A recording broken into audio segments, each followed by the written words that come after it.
What's going on? It's Andy. I'm here to give you my favorite selection for the Pick'em contest that No House Advantage is holding on Sunday. I believe first place takes 30,000, 15,000. It's a lot of thousands, some thousands that you could use. If you haven't played any of these contests before, here's how it works. No House Advantage.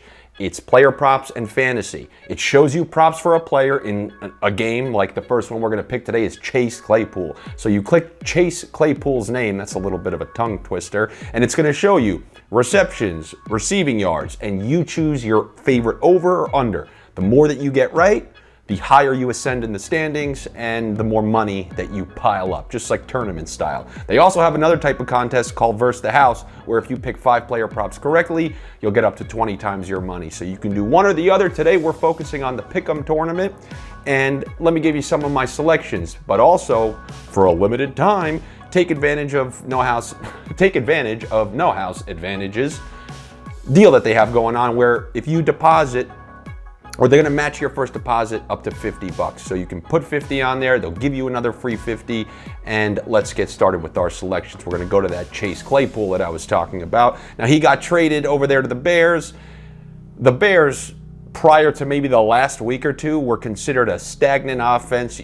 Justin Fields had a couple games where he was throwing for under 100 passing yards. And yes, things have improved drastically for their offense, but now if you think about like the mouths to feed, you got Mooney, who is going to quote-unquote get his, but we don't even know if he's going to get his. You got Komet still there, St. Brown, and they're adding Claypool. I believe this yardage total is way too high for Claypool, so I'm going to take the under on Chase Claypool's receiving total.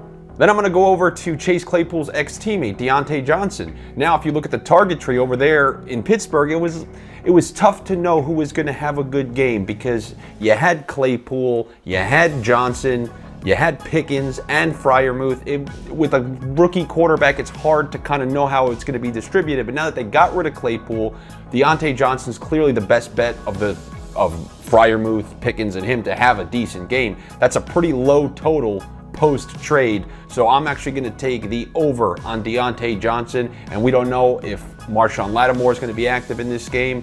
So people have been able to move the ball against the Saints at home. I believe Pittsburgh's going to be able to do so. So give me the over on Diontae Johnson's receiving yards.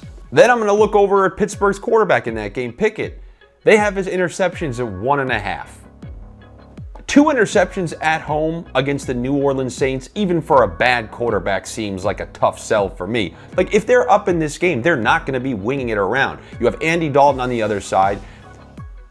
You need a team who's going to force Pittsburgh to throw it all game long. I don't know why I did that. To get to 2 interceptions, that's just a high total. 2 interceptions for anybody. I'm sorry, I have to take the under in what I deem a very winnable game for Pittsburgh, one that they're probably not going to have to be throwing it all over the field. I think the attempts are going to be relatively low in comparison to previous games where they trailed. So give me the under 1.5 interceptions for Pickett.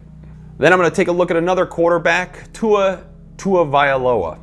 I've always struggled saying that name. I'm taking the under 2.5 touchdowns. I understand he's been fantastic since he's come back. He's thrown multiple touchdowns in a bunch of these games.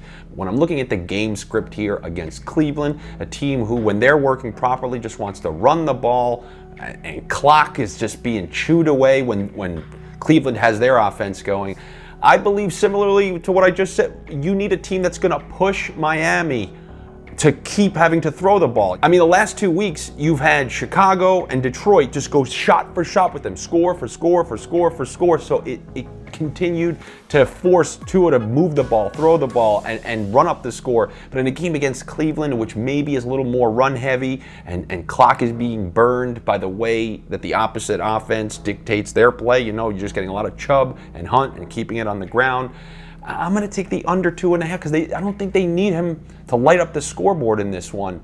So naturally, I'm going to take the under. Like, he can still throw 2 and maybe they run for 2. I don't like the 2.5, so I'm going to take the under. And then the last one is going to be kind of contingent on this Josh Allen thing. He was limited in Friday's practice, didn't practice before that. They don't know if he's going to play. It's going to be a game time decision. So if you're going to let me lock in the Stefon Diggs reception total, like currently what it's standing at, then I'm going to take the under. That's a large total even if Josh Allen is healthy. So if you're getting a limited version of Josh Allen, maybe a little more of a run-centric team even if he plays, Even if he's 100% healthy, this is still a total that's going to be difficult to hit. So I'm going to take the under on Stefon Diggs' reception total. And those are my picks for this Sunday, the No House Advantage Pick'em contest. If you don't like them, I got good news. Go over to Stokastic and they have free projections and optimal lineups for this specific contest, so you can take advantage of all their mathematicians and statisticians and analytics guys, because Lord knows I ain't one of them. I'm a sniff guy where I go, what's that? Oh, that's an under. But if you want the analytics, go over to Stokastic. They have projections for this. I will be back with you guys for Thursday Night Football next week. Good luck to you. Better luck to me. I'll see you at the top of the standings. Take it easy.